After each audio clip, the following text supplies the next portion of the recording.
Nous sommes ici au square Léopold Gourdin à Berlin. Léopold Gourdin, c'était un mineur résistant, membre des FTP, et il est né ici en 1923. Il est mort en 1945 en déportation au commando de Kochendorf en Allemagne. Ce monument lui est dédié pour ne pas oublier son combat. Il est nécessaire de garder en mémoire la résistance et la déportation.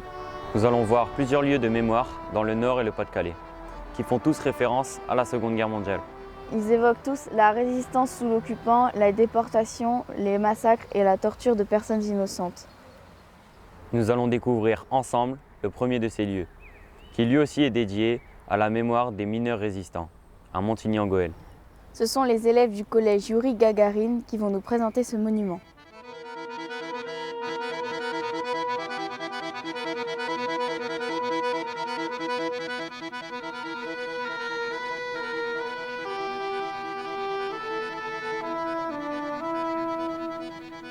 Ici, tu es dans l'ancienne fossette du Dahomey, dont il ne reste plus que quelques bâtiments. Et c'est ici qu'a commencé la grande grève des mineurs de mai-juin 41.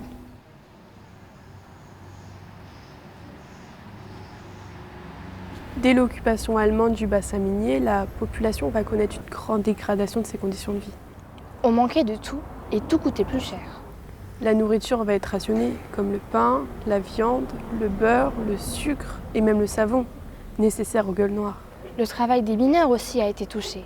Ils ont été obligés de travailler une demi-heure de plus, sans augmentation de salaire, les pauses supprimées et les salaires bloqués. Et le mécontentement n'a cessé d'augmenter. Les mineurs vont oser les arrêts de travail et les grèves.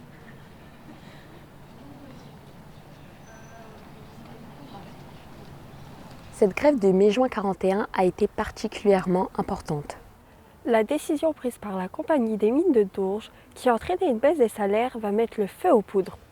C'est le 27 mai 41 que tout le puits du Dahomey se met en grève, sous l'impulsion d'un mineur communiste, Michel Brûlé.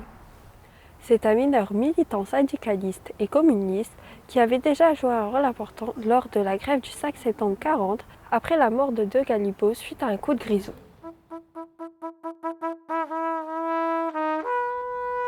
Et le 29, le mouvement gagne Austricourt, Carvin, Courrières.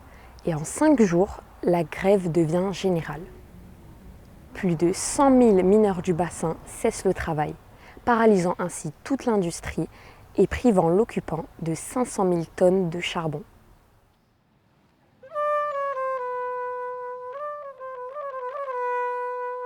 Pendant la grève, les femmes ont joué un grand rôle. Contrairement aux grèves des années 30, les mineurs ont évité tout affrontement. C'est vrai, ce sont les femmes qui ont pris le relais. Elles avaient déjà agi lors des mouvements sociaux des années 30. Et dès le début de la guerre, elles avaient déjà partagé les risques dans les premières actions. Elles distribuaient des tracts, elles faisaient du porte-à-porte, elles barraient l'entrée des fosses pour inciter les mineurs à la grève. Elles n'ont pas manqué de courage.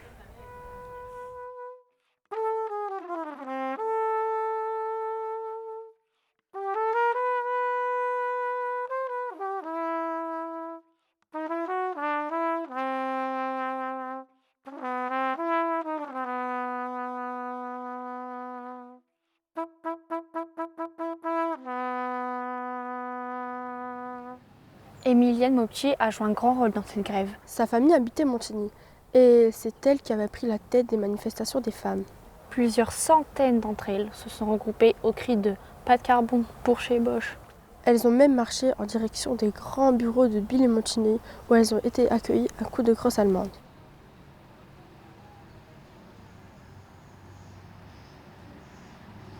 Émilienne a réussi à échapper à sa première arrestation et a continué son action dans le groupe de Barge jusqu'à son ultime arrestation en septembre 1942 et sa décapitation par les nazis à Cologne. La répression allemande a été terrible.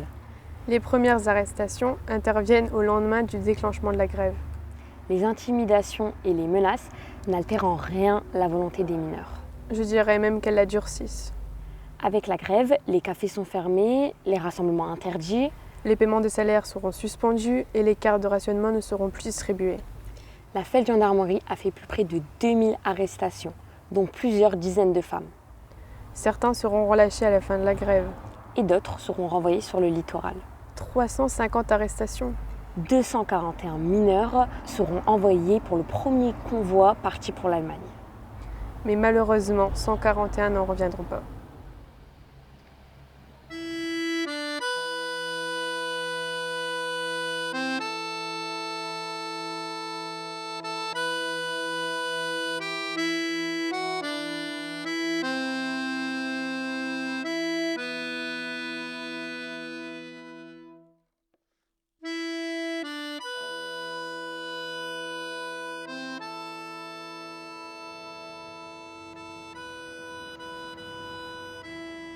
Michel Brûlé est entré dans la clandestinité suite à la grève.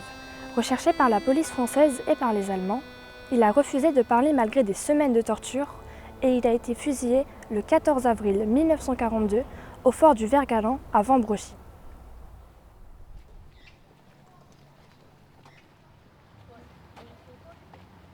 À Montigny en Goële, le combat de Michel Brûlé vient d'être évoqué. Il a été fusillé comme beaucoup d'autres résistants au fort du Vert-Galant à Vambrochy. Ensemble, nous allons découvrir ce mémorial, présenté par les élèves du lycée Saint-Odile de Lambersart.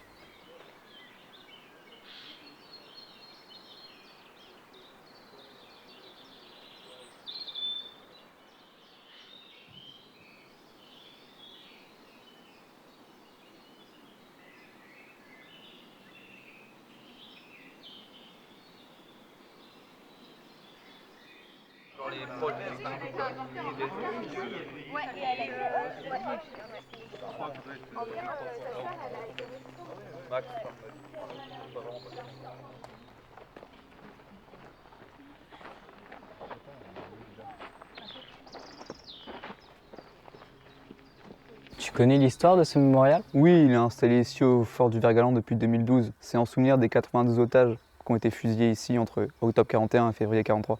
La région était occupée par l'Allemagne pendant la guerre et il y avait quand même beaucoup de gens qui ont fait le choix de résister aux soldats allemands.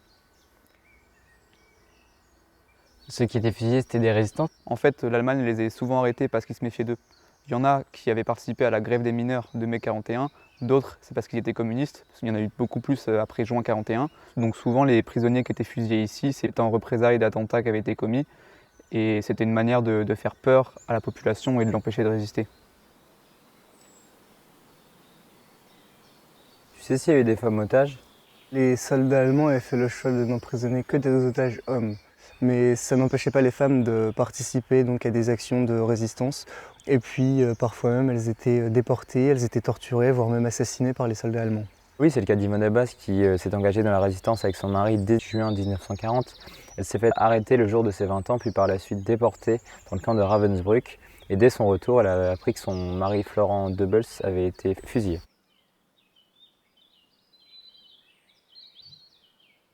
Et tu savais comment les résistants ils faisaient pour lutter contre les Allemands? Parce que dans les films, on voit souvent qu'ils faisaient sauter des trains. Oui, c'est vrai que le sabotage des voies de chemin de fer existait, mais il y avait aussi d'autres moyens de s'opposer à l'occupation, comme par exemple saboter les lignes téléphoniques ou alors distribuer des tracts appelant à la résistance. Certains habitants ont même caché des aviateurs anglais et d'autres qui appartenaient à des réseaux de résistance ont organisé des attentats contre des soldats allemands. Mais oui, mais tu savais d'ailleurs qu'en avril 1942, plusieurs soldats allemands ont été abattus par la résistance. Et résultat, ici même, les soldats allemands ont décidé de fusiller des otages résistants. Il y a eu un célèbre réseau de résistance dans la région. Oui, celui du capitaine Michel. Il était dans les services secrets britanniques et en 1942, il a fondé un réseau franco-britannique, le Sylvester Farmer, qui a recruté des centaines de résistants. Leur plus célèbre action, c'est le sabotage d'une usine de locomotives destinée à l'Allemagne, dans le quartier de Fives. Et en 1943, il est abattu par les Allemands, mais par contre, le réseau, lui, va survivre. Avant d'entrer dans ce réseau, il devait prêter un serment qui commençait ainsi. Je jure de ne jamais révéler à quiconque les noms des membres de notre organisation et d'ensevelir en moi-même tous les renseignements qui pourraient parvenir à ma connaissance. En fait, ils ont tous pris d'énormes risques, parce que même imprimer un journal clandestin pouvait mener à la mort.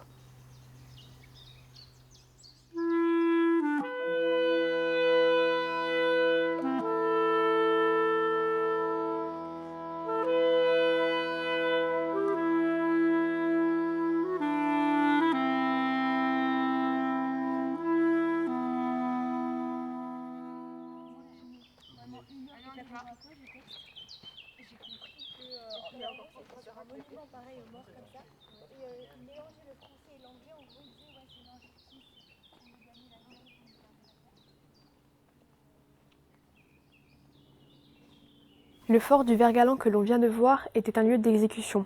Certaines prisons en France ont été des lieux d'internement, d'exécution ou encore des prisons qui menaient vers des camps en Belgique et en Allemagne. Parmi ces lieux, il y a la prison de Coincy qui est reliée au tribunal de Douai. Elle a été un lieu de détention et de torture particulièrement sordide que nous allons découvrir avec les élèves du lycée Ambroise Croizat à Auby.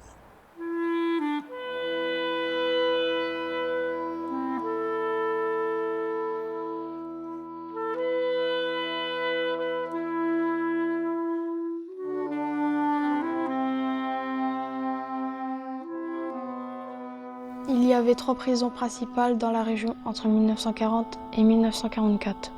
Une à Douai, une à Arras et une à Los-les-Lilles. Ce sont des prisons censées détenir les hommes et les femmes qui ne respectaient pas la loi, et pourtant, c'étaient des résistants et des patriotes qui y étaient enfermés. Il y a une plaque à la prison de Douai. Il y a des noms de personnes qui ont été détenues. Parmi elles, il y avait le nom d'une femme, Suzanne Lannoy, professeure à Douai.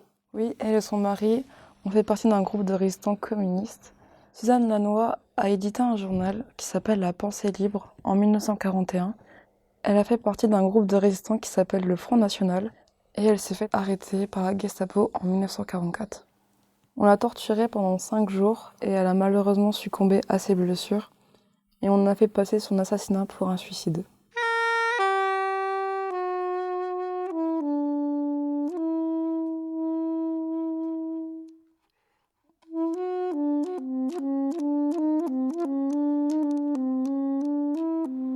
La prison ne se situe pas très loin de la cour d'appel de Douai. Les prisonniers y attendaient leur jugement en fait. La prison était dirigée par les Français. Les détenus étaient arrêtés, soit par la police ou la gendarmerie française. Ils attendaient leur jugement par la section spéciale de la cour d'appel de Douai. Un tribunal d'exception avait été créé par Vichy pour les communistes, comme la grande résistante Evan Abbas, qui a été frappée au visage. Une guillotine a été placée au centre de la prison par les Français pour les condamnations à mort. Elle a été utilisée 5 fois pendant la guerre. Beaucoup de ces résistants ont été déportés par la suite vers les prisons du Reich. La grande majorité d'entre elles ont été placées dans les camps de concentration. On se demande comment ils ont pu survivre à tout ça. Les conditions étaient difficiles. Les toilettes étaient horribles et il n'y avait aucune intimité entre les détenus. Les draps étaient changés tous les 6 semaines. Le linge était changé tous les 15 jours. Et seulement pour ceux qui travaillent, ils étaient changés tous les 8 jours. Ils n'avaient accès aux douches que tous les 8 jours. Et à cause de tout cela, ils ont attrapé plein de maladies.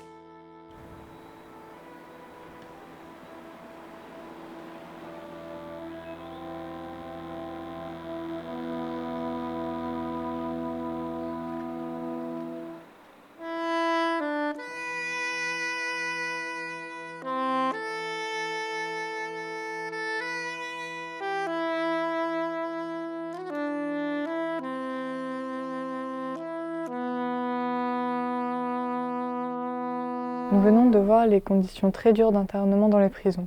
Nous rejoignons maintenant un autre lieu d'exécution aussi emblématique. Il est situé dans le département du Nord, à Bondy.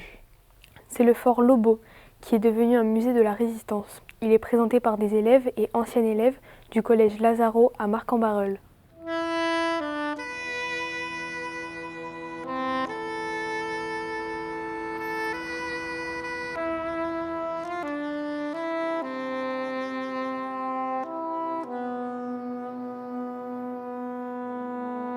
En raison de sa position sur cette grande route stratégique située entre l'île et la frontière belge, Bondu voit passer et s'installer l'envahisseur allemand en 1914, puis de nouveau en 1940. À chaque fois, comme dans de nombreux villages, la population tente de survivre et d'organiser la résistance face à l'occupant.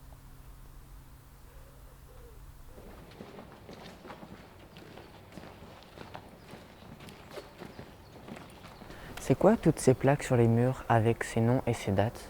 Durant la Seconde Guerre mondiale, de mars 1943 à mai 1944, 68 résistants sont fusillés ici, dans cette cour, par les Allemands. Ce sont des personnes qui appartenaient principalement à 4 mouvements ou réseaux: Alliance, OCM, Voix du Nord et le mouvement communiste Front National.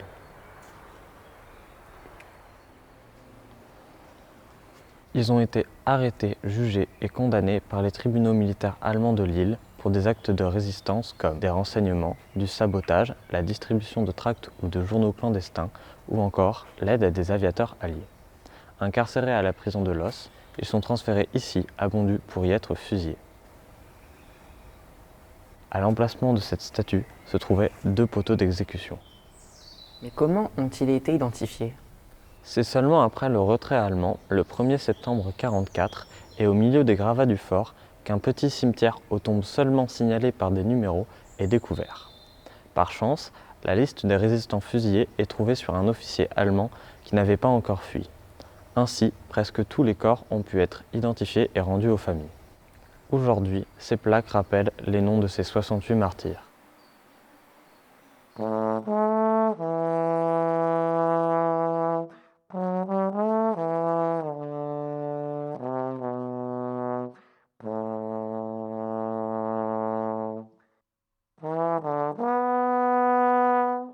Et les photos, c'est les portraits des résistants fusillés? Oui, le musée installé dans les salles du fort qui ne se sont pas effondrées en 1944 rend hommage aux fusillés et en particulier cette salle du souvenir qui nous permet de mettre un visage sur les noms de ces 68 résistants. Cela nous permet de constater la diversité d'âge et de milieux socio-actifs au sein de la résistance. Le plus jeune, Yvon Bouton, n'était âgé que de 19 ans et le plus âgé, Marcel Doufi, de 53 ans. Même s'il n'y a que des photos d'hommes, les femmes ont aussi joué un rôle dans la résistance, sauf qu'elles n'étaient pas fusillées. Le plus souvent, elles étaient déportées au camp de Ravensbrück ou guillotinées dans les prisons allemandes. Les historiens estiment qu'environ 18 000 personnes ont été arrêtées entre 1940 et 1944 dans les 2 départements du Nord et du Pas-de-Calais pour faits de résistance et que 552 ont été exécutées. Même si Bondu n'a pas été le seul lieu d'exécution pour les résistants de la région, nous devons nous souvenir qu'ici, en 1943-1944, des gens ont donné leur vie pour que nous puissions vivre libres. N'oublions jamais.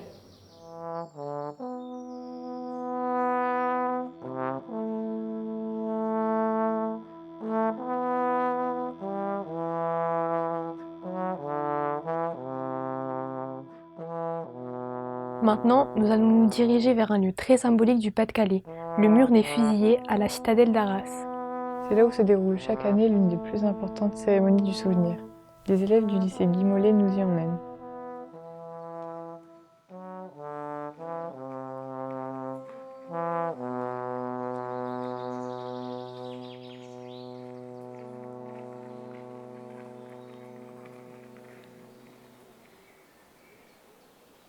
Beaucoup de résistants et de victimes de la Seconde Guerre mondiale sont restés anonymes. Le lieu le plus emblématique pour marquer leur histoire, c'est certainement le mur des fusillés. Le mur des fusillés est situé dans les fossés de la citadelle. Combien a-t-il de fusillés, Henri? De 1941 à 1944, exactement 218 résistants ont été fusillés par les nazis. À travers ce mur, on va voir différents visages de la résistance.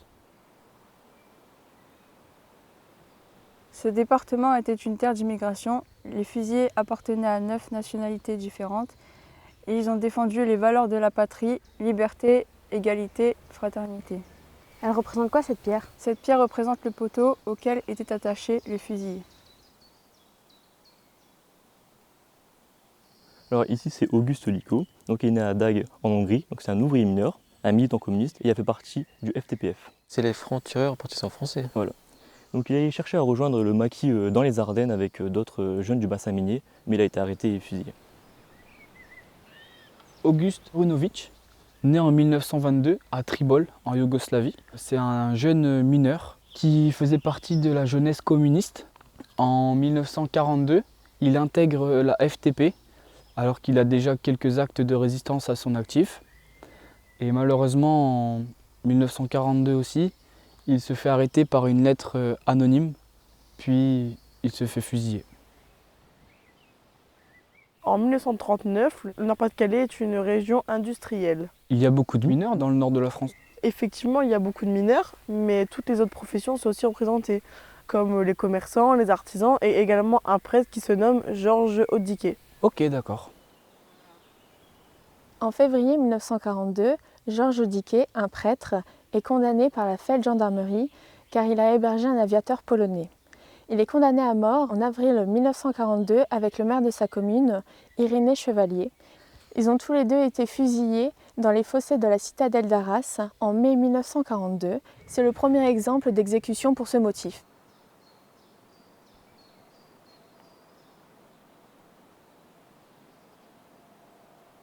Quelles sont les actions mises en place par les résistants dans le Pas-de-Calais ?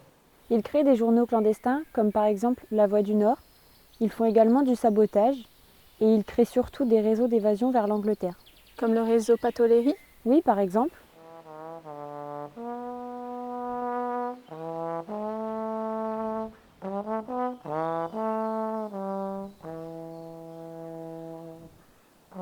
Dans le Pas-de-Calais, il y avait les communistes et les socialistes qui étaient très importants. Et dans la résistance alors ? Dans la résistance aussi, il y avait les communistes et les socialistes, et il y avait aussi d'autres tendances politiques et confessionnelles. C'est Jean Moulin qui unifie la résistance. Il est d'ailleurs mort pour cette mission. Et elle s'organise comment la résistance ? Le Conseil national de la résistance a mis en place un programme pour organiser le mouvement. Ça a permis après la guerre de revenir à une démocratie en France.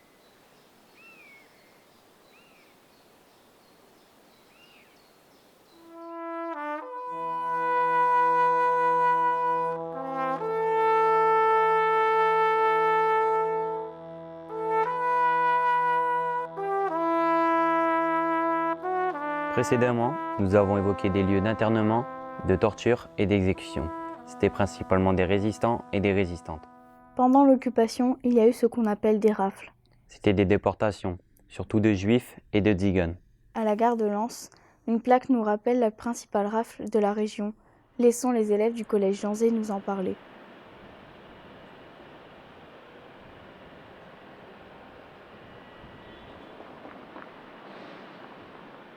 On est devant la plaque commémorative de la déportation des 528 juifs du Lensois le 11 septembre 1942 par les Allemands. Les Allemands occupaient la France. Une très grande partie, notamment le Nord-Pas-de-Calais, et le reste de la France était sous domination allemande. Pourquoi le 11 septembre? Cette date n'a pas dû être choisie au hasard. Alors le 11 septembre parce que c'était une fête religieuse juive, le Rosh Hashanah, donc les familles étaient rassemblées chez elles. C'était tôt le matin. Les soldats allemands accompagnés de la police française ont raflé les habitants pour les ramener jusqu'à la gare de Lens, puis ensuite vers la gare de Lille-Fives, puis à Malines en Belgique. Le Nord-Pas-de-Calais, il était relié avec la Belgique. Malines, c'est comme Drancy en France, c'est un camp de transit où les personnes étaient déportées pour ensuite être ramenées vers les camps nazis. Qui sont devenues ces 528 personnes? Elles ont été déportées vers les camps nazis le 15 septembre 1942 vers le camp d'Auschwitz-Birkenau. C'était un camp de concentration et de mise à mort. Et malheureusement, il n'y en a pas beaucoup qui sont revenues vivantes. Mais moi, j'ai pas trop compris pourquoi les Juifs ont été déportés. En fait, ils se sont fait déporter parce que les nazis pensaient qu'il y avait plusieurs races et que la race aryenne était supérieure à tous les autres. Du coup, ils pensaient que les Juifs étaient des parasites. Avec Hitler à leur tête. Lui, il est arrivé au pouvoir en janvier 1933 et très rapidement, il a mis beaucoup de Juifs à l'écart de la société parce qu'il a enlevé beaucoup de droits avec la loi de Nuremberg. C'est pour ça qu'ils se sont fait persécuter.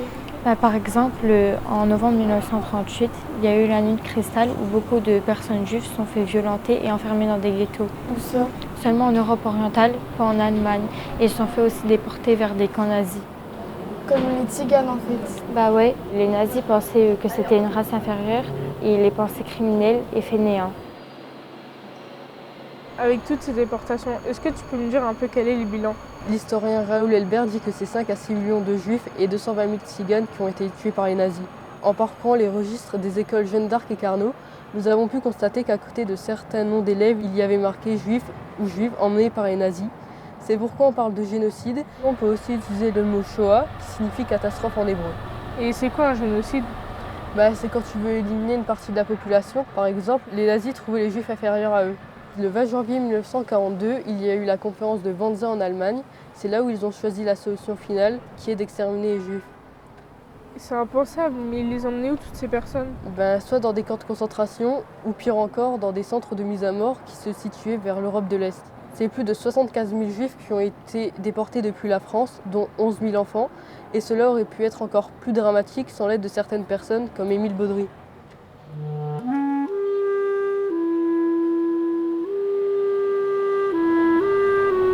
Tu connais toi Émile Baudry? Ouais, j'ai appris que c'était un commerçant lensois qui a aidé une famille juive de Lens. Il a demandé à la famille Tiziak, qui vivait à Los Angeles, s'il pouvait cacher 2 enfants juifs. Ils ont caché les enfants de la famille Simbalista, Norbert et Myriam, dont leurs parents ont été déportés et assassinés. C'est magnifique ce qu'ils ont fait pour ces enfants, tout en risquant leur propre vie. C'est ce qu'on appelle des justes. Toutes les personnes non juives qui ont aidé au péril de leur vie des juifs, ils ont eu un titre décerné par le mémorial de Yad Vashem. Et tu connais d'autres Français reconnus comme justes? Le mur des justes, près du mémorial de la Shoah de Paris, rend hommage à tous les Français reconnus comme justes. En 2018, ils étaient 4065.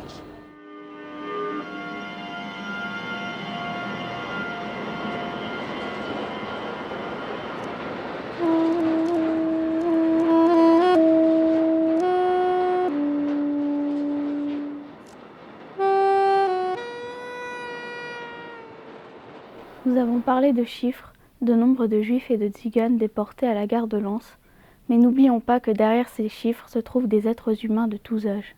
Les élèves devant la plaque commémorative du lycée Condorcet à Lens vont nous expliquer qui sont ces déportés et leurs origines géographiques et sociales.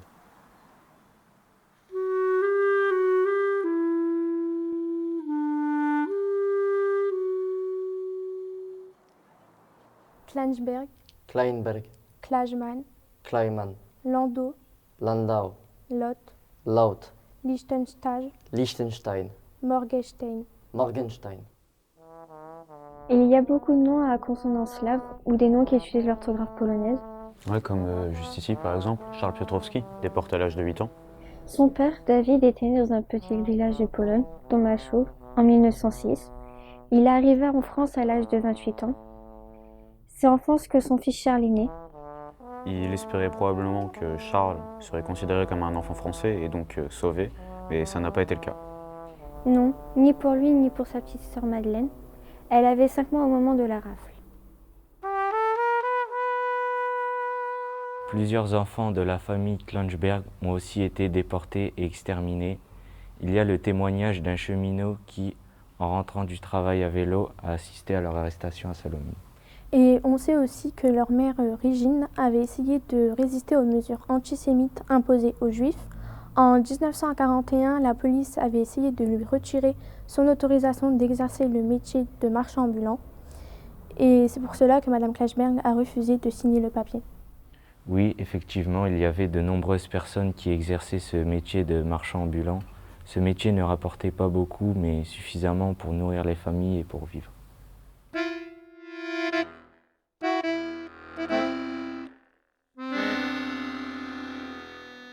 Tomaszów se trouve ici, pas très loin de la ville de Łódź. Aujourd'hui, c'est en Pologne centrale. Rien que dans ce petit village de Tomaszów, on comptait plus de 10 000 habitants de confession juive, mais ils ont tous été exterminés.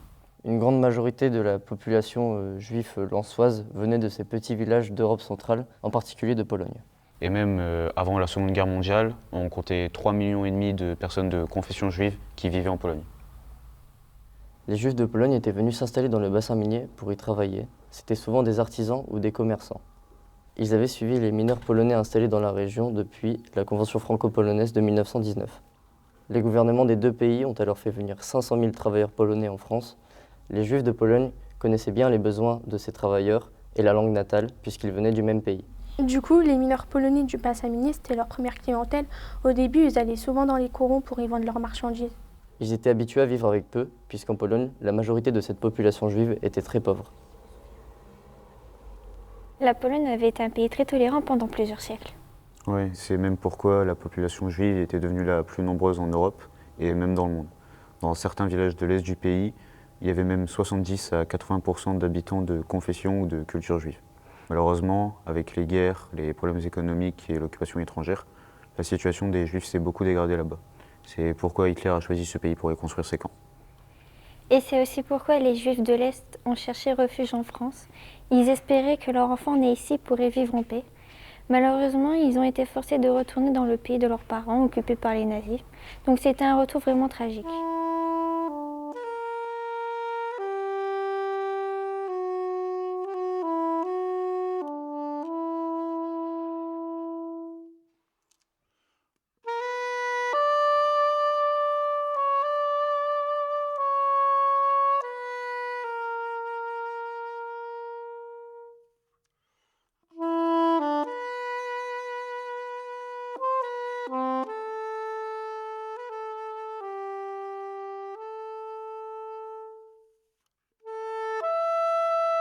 Précédemment, nous avons évoqué à la gare de Lens le rôle de ceux que nous appelons les justes parmi les nations.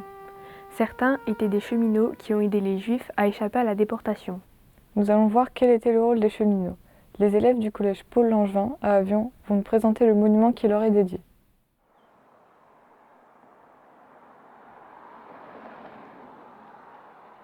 Ici à Avion, il y a plus de 40 plaques de rue et 3 monuments qui désignent la mémoire cheminote des résistants et déportés de la Seconde Guerre mondiale.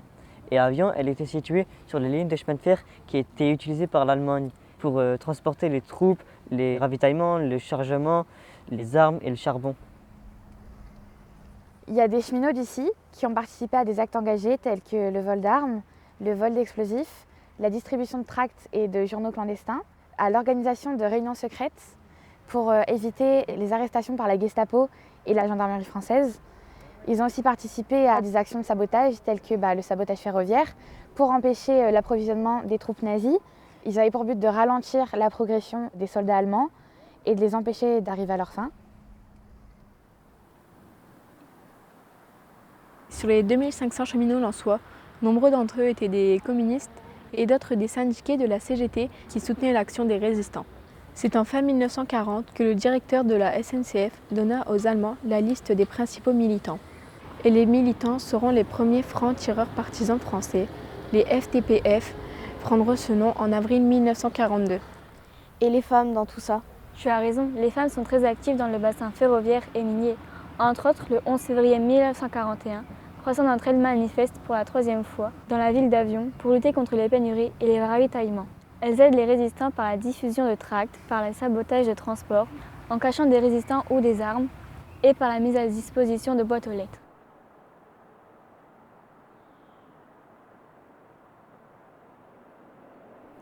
Ni les arrestations, ni la répression, ni les déportations, ni la peine de mort n'empêcheront le développement de la résistance. Pourtant, la répression était très dure avec les cheminots, avec les emprisonnements, le perpétuel danger de mort, la déportation, les exactions et les exécutions.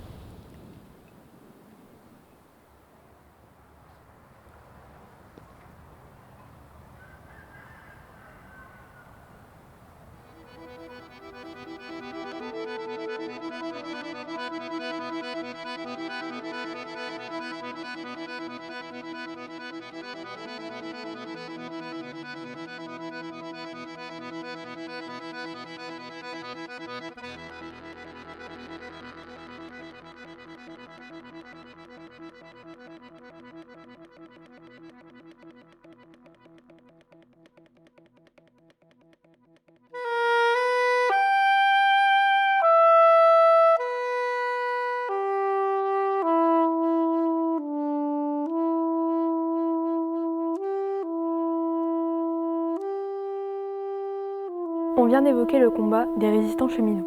Oui, et on se trouve dans la salle Marcel Oudard au collège Jean Moulin de Barlin. Marcel Oudard, qui était résistant, a été déporté dans le train de l'Os, dernier convoi parti du Nord. Les élèves de l'école régionale pour déficients visuels Ignace Pleyel vont nous présenter cette terrible histoire.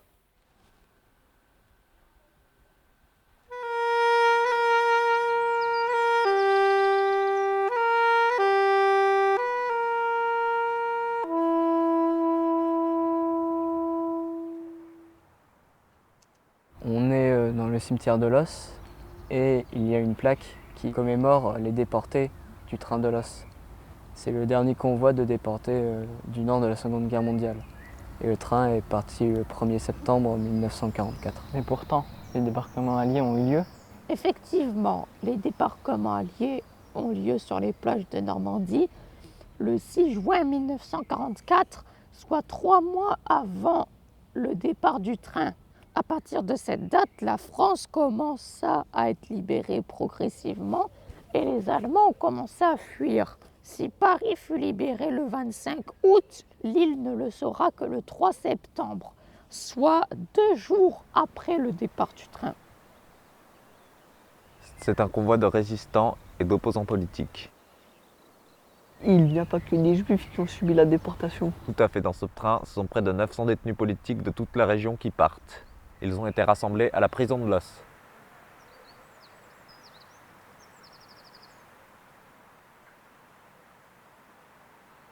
Mais pourquoi déporter les résistants?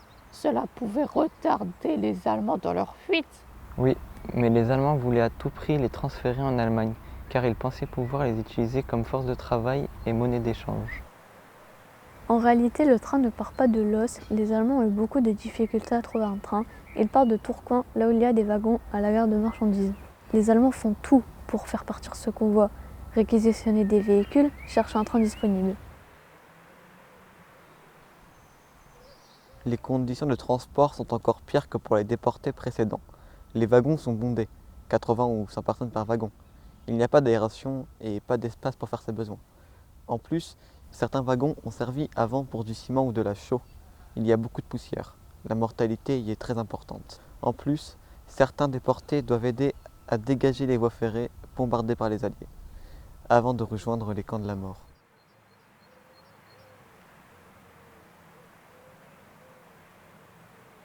On aurait pu penser que la résistance aurait pu arrêter ce train, mais elle n'a pas pu.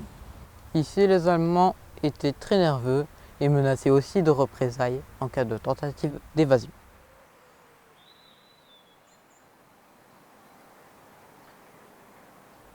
Certains déportés de ce convoi sont-ils revenus? Environ 30%. Il ne faut pas oublier que les conditions dans les camps étaient terribles. En plus, à la fin de la guerre, certains déportés sont emmenés vers d'autres camps à pied par les nazis. Ils subissent la faim, le froid et l'épuisement lorsqu'ils ne sont pas exécutés. Ce sont les marches de la mort, terriblement meurtrières.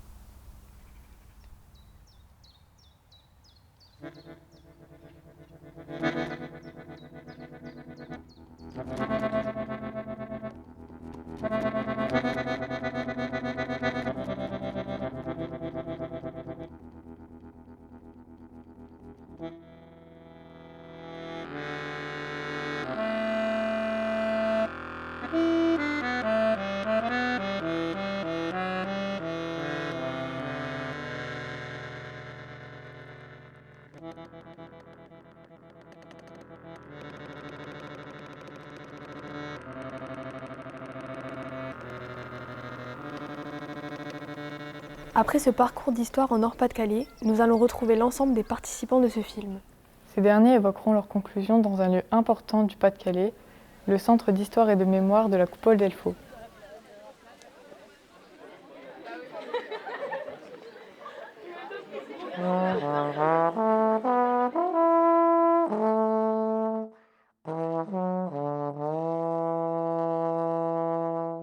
Nous sommes ici à la Coupole d'Elfaux, centre d'histoire sur la Seconde Guerre mondiale.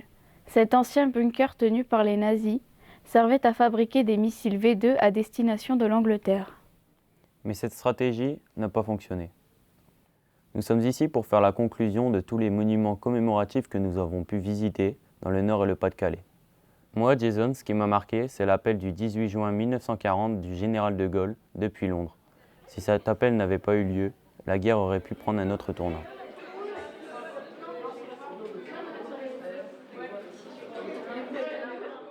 Moi, Sarah, aujourd'hui, si je suis ici, c'est pour vous transmettre la valeur de la résistance. Les mineurs de chez moi ont résisté contre l'occupation allemande en faisant la grève. Ils voulaient lutter contre leurs conditions de vie déplorables. De mon coin personnel, faire ce film est pour moi un moyen de transmettre l'histoire qui s'est passée chez moi dans le Nord-Pas-de-Calais.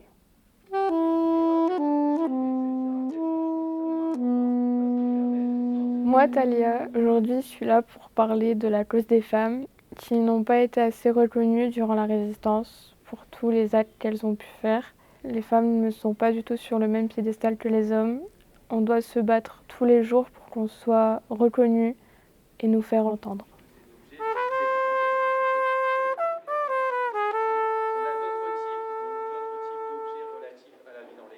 Je m'appelle Nisrine, j'ai eu la chance de participer à un projet qui est un travail de mémoire. Ce qui m'a motivée à le faire, c'est notamment ma rencontre avec Lily Léniel, une ancienne déportée enfant, voir ce qu'elle a vécu et justement qu'il n'y a pas qu'elle qui a vécu ces choses horribles. Des enfants qui ont été séparés de leur famille, ça m'a vraiment touchée. C'est notamment ça qui m'a motivée à faire ce projet pour que ça ne se reproduise plus.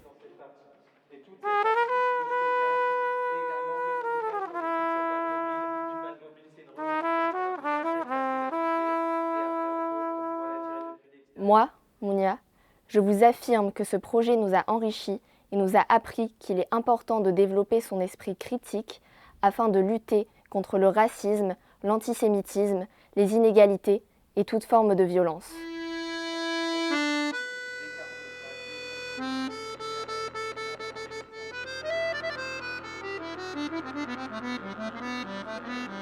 Moi, Mélissa, ce qui m'a marqué dans ce projet, c'est l'ambition et le courage des femmes pendant les grèves, comme celle de 41.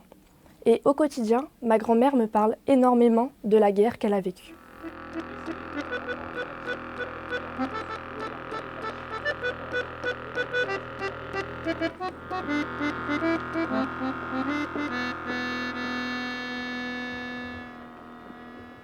Moi, Léonie, je suis là pour vous dire qu'on doit remercier toutes les personnes qui ont été frappées, battues, tuées pour nos libertés.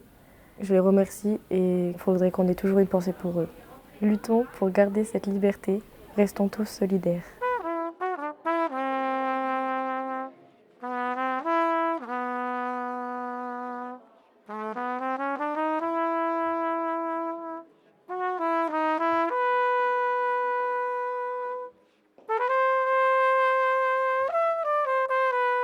Moi, Léa, ce qui m'a le plus touchée, c'est que certaines personnes ne les aidaient pas ou les dénonçaient les juifs avant les rafles. Et ce que je pourrais vous dire, c'est de respecter les différences religieuses ou autres.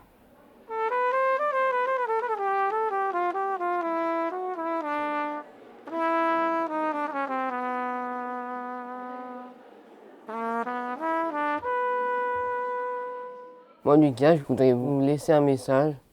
Stop à la guerre, soyons en paix, stop aux armes et stop au V2.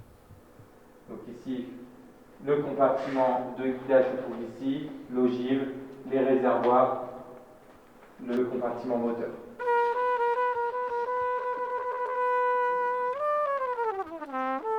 Moi, Enzo et 3 autres de mes camarades, on a commencé avec notre professeur d'histoire à mener une action citoyenne pour rappeler la rafle des Juifs de Lens. On s'est senti touchés, on vit à Lens, il ne faut jamais que ça se reproduise et qu'on commémore et qu'on se rappelle de ces gens qui sont morts d'un destin tragique.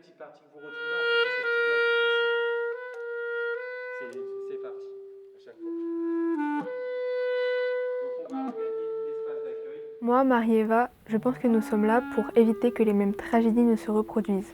La paix est fragile, entretenons-la.